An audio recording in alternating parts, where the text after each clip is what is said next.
Assalamualaikum dan salam hormat. Anda bersama dengan saya Faris Daniel dan ini adalah segmen Malaysia Memilih. Pastinya kami di Sarawani akan membawakan perkembangan menjelang Malaysia Memilih ataupun Hari Mengundi menjelang 19 November depan. Yang mana sebenarnya Malaysia Memilih ni setiap hari ada sejak kami bawakan sejak 10 Oktober lepas, yang mana ia diadakan setiap 8.30 pagi, 11 pagi, 2 pagi dan 2 petang dan juga 5 petang. Dan setiap hari kami membawakan pakej-pakej yang berbeza, topik-topik yang berbeza, pastinya berkaitan dengan persediaan rakyat untuk menjelang PRU ke-15. Dan hari ini fokus kita adalah untuk berkaitan dengan adakah rakyat Malaysia akan keluar mengundi. Dan di sini saya akan kongsikan dua kajian yang dikongsikan oleh Kajian Ilham Center dan juga Kajian Huayan Policy Institute dan juga Center for Malaysian Chinese Studies yang berkaitan dengan tinjauan mereka yang lakukan di serata Malaysia. Dan kalau kita lihat di belakang ini, Ilham Center adalah melibatkan semua bangsa Melayu, Cina dan juga India, melibatkan semua lapisan masyarakat, tidak kira daripada umur 18 yang pertama kali ingin mengundi dan juga hinggalah golongan warga emas. Mereka ingin melihat bagaimana corak ataupun bagaimana mereka ini sebenarnya rakyat Malaysia ini, adakah mereka sudah bersedia. Dan ini adalah kajian setakat awal Oktober yang dikongsikan oleh Ilham Center. Seramai 83% ataupun 83% daripada 1,600 responden yang dikumpulkan oleh Ilham Center mengatakan mereka akan turun mengundi pada 19 November ini. Dan kalau kita lihat di sini juga, angka 14% ini sebenarnya agak banyak. Kalau kita dari congak semula daripada 1,600 responden itu, mereka mengatakan mereka masih belum membuat keputusan. Tidak pasti sama ada setakat itu mungkin mereka belum bersedia ataupun mungkin sekarang ini mereka sudah lebih bersedia selepas melihat pelbagai persiapan-persiapan daripada parti-parti politik yang sudah menyenaraikan calon-calon yang bakal bertanding dan sebagainya. Dan ini adalah peratusan 83% mengatakan mereka akan turun mengundi.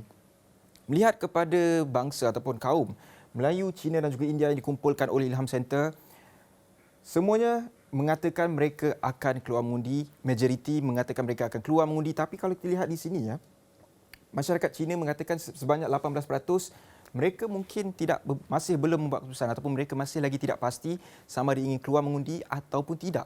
Pastinya jumlah ini ataupun peratusan ini perlu diberi fokus oleh setiap parti politik ataupun kerajaan sendiri ingin melihat bagaimana, ataupun SPR sendiri perlu melihat, memberi fokus kepada golongan ini. Kenapa agaknya, apa faktor mereka ini tidak mahu keluar mengundi dan sebagainya ataupun masih belum pasti dan sebagainya. Apa gesaan yang boleh dilakukan. Dan seterusnya, melihat kepada kedudukan ataupun bandar, pinggir bandar dan juga kampung, jumlah 15% sama dicatatkan di sini mengatakan tidak kira di bandar dan juga di kampung sendiri, 15% mereka masih tidak pasti. Pastinya majoriti kalau kita lihat di sini, mereka akan keluar mengundi. Tapi kenapa jumlah 15% ini masih lagi, kenapa ia masih 15% ataupun kenapa ia mencatatkan jumlah yang agak tinggi. Dan juga 4% ini juga kenapa?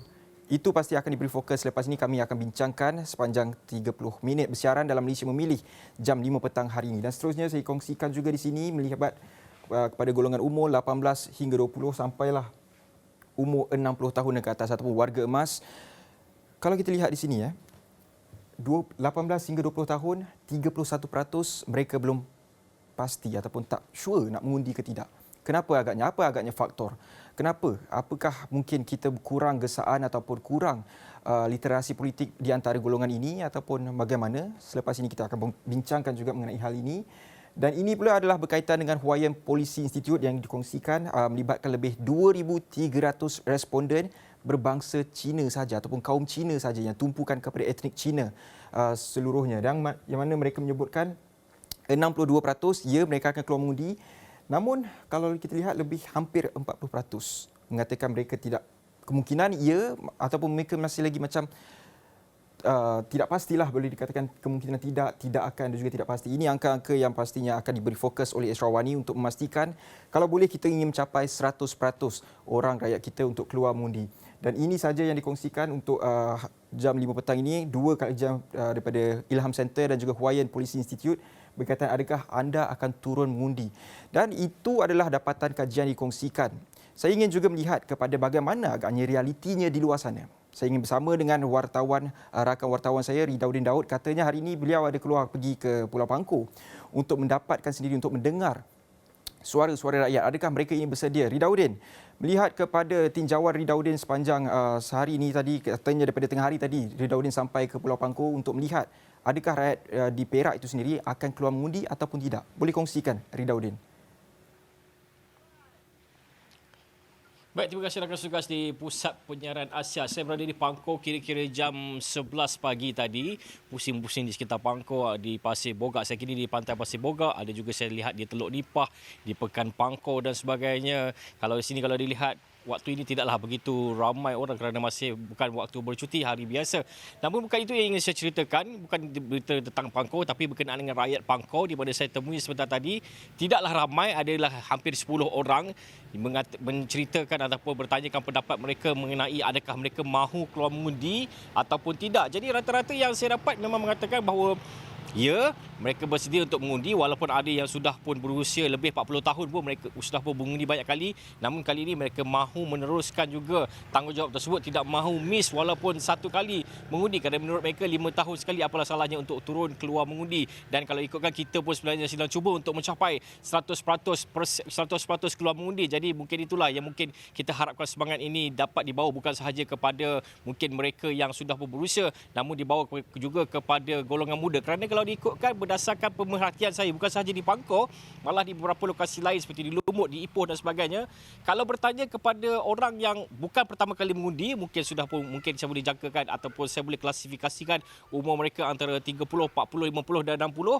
Kalau bertanya kepada mereka, walaupun dah 10 kali mengundi, mereka tetap akan mengundi juga dalam PRU15. Namun apabila ditanya perkara berikut kepada orang muda, mereka masih lagi tidak pasti, tidak menentu keputusan mereka. Ada yang mengatakan bahawa mereka tidak tahu pun sama ada mereka sudah berdaftar atau belum. Jadi saya sebagai wartawan, sebagai orang yang ingin menjayakan kempen 100% mengundi, saya terangkan kepada mereka bahawa nama mereka sudah pun didaftarkan secara automatik dan sebagainya. Saya beritahu calon semua bagaimana, di mana anda ingin mendapatkan maklumat untuk pergi mengundi dan sebagainya. Itu cerita di luar Pangkor. Dalam Pangkor pun sepanjang, boleh katakan sepanjang pentinjauan saya pada hari ini, boleh dikatakan kebanyakan mereka memang akan keluar mengundi. Tak kira lah walaupun pertama kali, sudah 2 kali, 3 kali, 4 kali, mereka tetap mahu keluar mengundi. Jadi kita dengarkan sedikit apa kata orang Pangkor, mengundi atau tidak ini. Mengundi, kena mengundi lah kita rakyat Malaysia. Sebab apa nak mengundi sangat tu? Kita nak mengundi, kita nak pemimpin kita yang terbaik. Apa-apa pun kita senang nak cari. Kalau kita tak mengundi, kita tak ni, kita nak cari siapa, dik? Mengundi. Kenapa nak mengundi? Sebab tak tahu nak jawab lah. Tapi kenapa? Memang nak mengundi lah. Memang tiap-tiap tahun lah. Selalu mengundi. So, kali ni nak turun juga? Teruskan. Dah berapa kali mengundi? Sudah 3 kali dah. Tahun ni nak mengundi juga? Belum. Nak mengundi? Nak. Kenapa nak mengundi? Sebab ini Malaysia saya. So, Itu. You akan pilih pemimpin macam mana? Tengoklah mana satu I suka, I buat undi dia. Sebab sayang Malaysia. Yes, I love Malaysia. Tahun ni abang nak mengundi lagi? Mengundi. InsyaAllah mengundi kata ada apa. Kenapa abang rasa nak mengundi? Mengundi ni kita tengok pada ni lah kan. Kita yang mana kita suka kita sokong lah. Kan? Untuk dia orang membangunkan kita. Macam tanggungjawab lah. Tanggungjawab. Mengundi dah jadi satu tanggungjawab rakyat Malaysia lah. Kena mengundi. Kita duduk atas tanah. Ni kita mengundi. Berapa kali mengundi pun tak tahu, dah lupa dah. Mengundi tetap mengundi. Menang ke kalah kita kena mengundi. Kan? Macam tu je lah. Baik, Ridauddin, menariknya kalau kita lihat penduduk di Pulau Pangkor ini sendiri, mereka tahu tanggungjawab mereka adalah untuk keluar mengundi. Tidak kiralah dah beberapa kali mengundi pun, pastinya mereka akan keluar mengundi juga menjelang 19 November ini. Tapi Ridauddin, saya ingin bertanyakan jugalah kepada Ridauddin. Melihat kepada kesemangat tinggi mereka untuk keluar mengundi menjalankan tanggungjawab sebagai rakyat Malaysia dan ialah untuk keluar mengundi menjalankan tanggungjawab demokrasi sebagai sebuah negara yang demokrasi, adakah mereka juga tahu tentang perkembangan politik? Adakah mereka ambil maklum juga tentang siapa yang dicalonkan di kawasan mereka? Ialah berkaitan dengan perkembangan politik. Adakah itu mungkin menjadi faktor juga untuk mereka semangat untuk keluar mengundi ataupun bagaimana, Ridauddin? Baik, terima kasih Fadil. Soalan yang sangat menarik sebenarnya. Memang betul sebenarnya. Memang ada yang saya temui. Saya bagi satu contoh tadi sebenarnya. Ada seorang gadis muda keluar daripada bank. Saya tanya kepada beliau, adakah beliau akan pergi mengundi? Saya tanya umur dulu, 18 tahun. Beliau mengatakan bahawa kali ini tidak mahu mengundi. Saya tanya kenapa tak mahu mengundi? Kerana tidak minat untuk ambil tahu politik semasa. Katanya dah penat tengok macam-macam perkara. Itu rakyat muda, orang muda itu yang sebenarnya yang saya jumpa sebenarnya di Ipoh, di Umuk dan sebagainya. Sentimennya lebih kurang sama apabila mereka tidak begitu berminat dengan politik negara sekarang yang cacah marbar dan sebagainya. Ini membuatkan mereka kurang berminat untuk turun mengundi. Itu di golongan muda yang mungkin sesuatu yang harus difikirkan oleh SPR dan juga wakil-wakil rakyat yang akan datang untuk berkempen dalam kempen kali ini.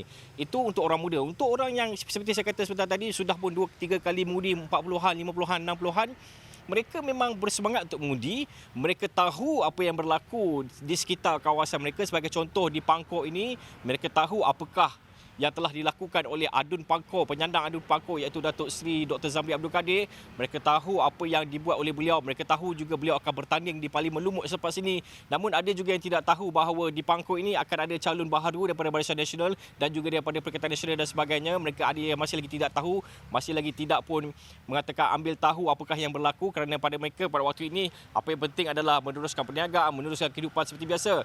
Ada yang ambil tahu, ada juga yang mungkin tidaklah begitu, bukanlah tidak peduli langsung, mungkinlah tidak begitu peduli sedikit. Jadi itu antara yang, namun semangat mereka untuk mengundi memang nampak sangat ketara. Memang mereka mahu memilih pemimpin yang boleh bekerja untuk mereka, boleh senang jumpa. Kalau di Pangkor ni mereka mengharapkan seorang pemimpin yang dekat dengan mereka, senang nak jumpa, kalau panggil tu telefon bila-bila boleh datang dan sebagainya, dan kemudian paling penting mendengar masalah-masalah rakyat di sini, Faris. Dan juga kalau apa yang boleh Ridauddin cerita itu, saya boleh kaitkan sendirilah dengan kajian-kajian yang saya kongsikan tadi, melihat kepada ialah 50-50 daripada golongan anak muda itu sendiri, daripada umur 18 hinggalah ke 21 tahun yang mana mereka akan mengundi buat kali pertama. Pastinya mereka masih lagi 50-50. Apa agaknya kekangan ataupun cabaran daripada golongan mereka ini? Kerana mungkin apa silapnya? Adakah mungkin sebabkan rakan sebaya ke ataupun pergaulan mereka di sana ke? Di Perak bagaimana, Ridauddin? Baik Faris, kalau saya nak berceritakan perihal mereka, mungkinlah saya tidak begitu tahu kerana saya sudah pun melepasi 30 angkanya. Namun kalau diimbas kembali ketika saya berada pada usia mereka, pada waktu itu pun sebenarnya kalau saya sendiri, ini pengalaman saya sendirilah, saya memang tidak begitu berminat untuk berpolitik. Saya lebih kepada hal diri sendiri, hal dengan kawan-kawan dan sebagainya. Kalau sekarang pun kita lihat ada media sosial dan sebagainya, ada game dan sebagainya. Kalau dulu melepak malam-malam tu, lepak di kedai-kedai, lepak naik motor dan sebagainya. Tapi kalau sekarang lepak di kedai, bermain game dan sebagainya. Jadi mungkin setiap wakil rakyat, setiap calon perlu mencari cara terbaru untuk mendekati, berdamping dengan golongan muda ini. Kerana kalau digunakan cara tradisional seperti mana anda gunakan dari rumah ke rumah dan sebagainya, ceramah dan kempen dengan cara lama, mungkin ia tidak dapat menarik golongan muda. Dengan golongan muda ini mungkin anda boleh lakukan sesuatu yang dekat dengan mereka. Seperti contoh, mungkin anda boleh anjurkan pertandingan e-sport dan sebagainya, datang kepada mereka, selami jiwa mereka. Kerana mereka ini kadang-kadang tidaklah banyak pun yang mereka minta. Kadang pastinya mereka inginkan peluang pekerjaan yang baik, peluang-peluang untuk belia dan sebagainya, gaji yang baik juga. Jadi sebenarnya antara kekangan dia sudah pasti komunikasi antara calon dan juga orang muda itu sendiri. Kalau calon itu muda, mungkin tiada masalah kerana faham dengan apa yang berlaku dengan situasi masing-masing. Namun jika calon itu mungkin sudah pun veteran 50, 60, 70 tahun, mungkin akan ada berdepan sedikit masalah. Namun itulah peranan yang perlu dimainkan oleh pembantu-pembantu calon, di mana mereka perlu mencari strategi terbaru untuk memastikan golongan muda ini dekat. Bukan sahaja memikirkan untuk memangkah mereka, namun sebenarnya adalah untuk mendidik mereka tentang demokrasi dan politik negara dan kemudian menjadikan kempen 100% itu menjadi kenyataan, Faris. Dan terakhir sekali, Ridauddin, saya ingin tanyakan juga, Alalang dah sampai ke Pulau Pangkor tu, mungkin apa agaknya harapan mereka daripada bakal-bakal pemimpin yang bakal mentadbir kawasan mereka itu? Apa suara rakyat yang disuarakan oleh mereka? Kelihatan tadi kebanyakannya adalah peniaga dan golongan anak muda. Jadi di Pulau Pangkor apa isunya dan juga apa harapannya, Ridauddin? Baik Faris, saya adalah, kalau dah sampai Pulau Pangkor ni rugi rasanya kalau saya balik tangan kosong hanya bertanya tentang undi. Saya tentu akan ada bertanya berkenaan dengan bagaimanakah masalah di sini, apakah perkara-perkara yang perlu ditambah baik. Seperti mana kita tahu, Pangkor sudah pun menjadi pulau bebas cukai.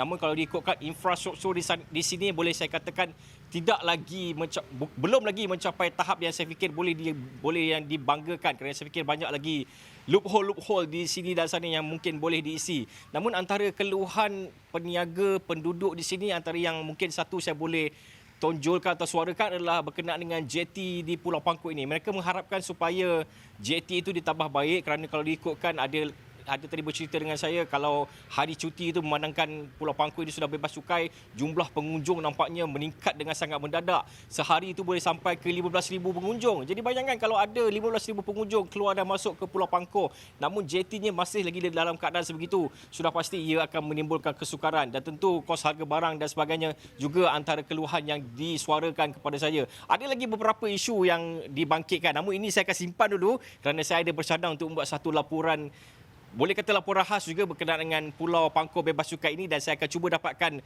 calon-calon dan juga kalau boleh saya akan ingin mendapatkan Adun Pangkor kerana beliau merupakan antara pelopor kepada terbinanya ataupun termeterainya Pulau Pangkor sebagai bebas cukai ini, Faris. Baik, terima kasih Ridauddin. Itu dia perkongsian dan juga apa harapan yang disuarakan oleh golongan penduduk di Pulau Pangkor itu sendiri. Dan melihat kepada perkongsian yang dikongsikan oleh Ridauddin juga tadi, kita juga tahu bagaimana realitinya sebenarnya anak-anak muda ni daripada umur 18 ke 20. Mungkin mereka merasakan mereka mungkin tidak terkesan kalau mereka tidak keluar mengundi. Tapi sebenarnya itulah hari keramat, tarikh keramat. 19 November ini adalah tarikh keramat untuk menentukan masa depan kita. Anak-anak muda kita, itulah terletak dalam tangan kita sendiri sebenarnya. Kuasa mengundi, kuasa kita menentukan bagaimana hala tuju kita selepas ini, hala tuju negara kita adalah terletak dalam tangan kita, dan pastinya kami di Sarawani amat menyeru, amat menggalakkan agar kita semua golongan muda untuk keluar mengundi. Dan selepas ini untuk segmen kedua ataupun blok kedua, saya ingin bersama dengan Mujibur Abdul Muiz untuk berbincangkan perkara ini. Kenapa agaknya umur 18 ke 21 tahun ini masih lagi tidak ambil kisah ataupun tidak pandang serius tentang perlunya mereka untuk keluar mengundi pada 19 November. Kita berehat sebentar, kembali selepas ini.